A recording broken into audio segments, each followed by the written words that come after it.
WhatsApp guys, আসসালামু আলাইকুম। আপনারা সবাই কেমন আছেন? কানপাড়া ব্লগে স্বাগতম। আমি চলে এসেছি কেশর। এখানে এসে দেখলাম বিঘার পর বিঘা ধান লাগানো হয়েছে।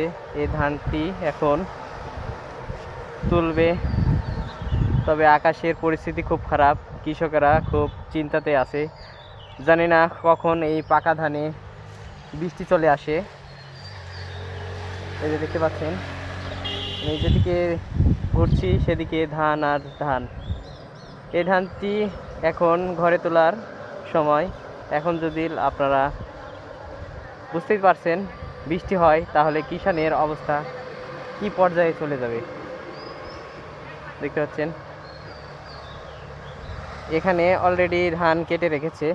এখন যদি এখানে পানি চলে আসে তাহলে করার কিছু নেই। প্রকৃতির